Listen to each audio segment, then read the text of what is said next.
ఒక నిమిషం కానివ్వండి అబ్బా, ఒక నిమిషం.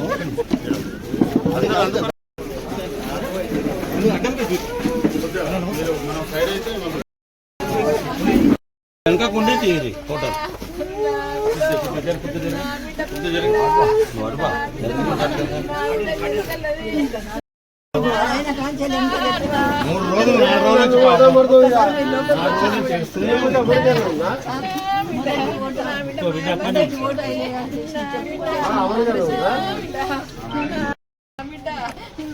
బస్సులే పూర్తయిపోయిందన్నా.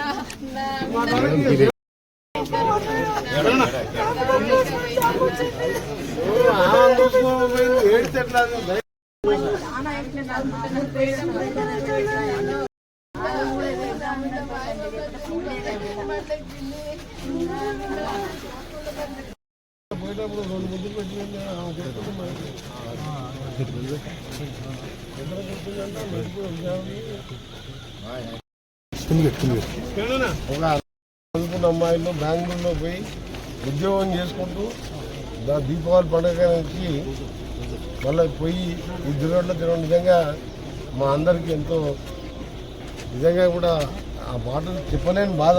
ఆ తల్లిదండ్రులకు ధైర్యాన్ని ఇస్తూ ఇద్దరు ఆడబిడ్డ, ఒక బిడ్డ అమెరికాలో ఉండి ఒక బిడ్డ ఇక్కడ జాబ్ చేసుకుంటూ ఆ కుటుంబానికి తీరాన్ని రోడ్ చేసిండ్రు. అలాగే ఆ జగన్నాథ్ దాని పట్ల మీ అందరం కూడా బాధపడుతూ మా కుటుంబ సభ్యురాలు పేరులాగా ఫీల్ అవుతున్నాం. మాకు ఆత్మకు శాంతి కలగాలని భగవంతుడు ప్రార్థిస్తూ, అలాగే ఆ కుటుంబానికి నేను కానీ మా ఎంపీ గారు, మా ఎమ్మెల్యే గారు ఎక్కడైనా ఏ సహాయాన్ని ముందుకు వస్తాం. ప్రభుత్వాన్ని కూడా మేము కూడా ఇప్పటికెళ్ళి హైవేస్ మీద చాలా స్పీడ్ కంట్రోల్ చేసి జాగ్రత్తగా పోయే విధంగా కొన్ని చర్యలు తీసుకోవాలని మనల్ని దీని మీద రివ్యూ కూడా చేయడం జరిగింది. ప్రభుత్వం మరొక ఎక్స్ప్రెషన్ ఇచ్చడం, ఎక్స్ప్రెషన్ అనేది ముఖ్యం కాదు, ఏం కావాలన్నా కుటుంబానికి అండంగా ఉంటుంది.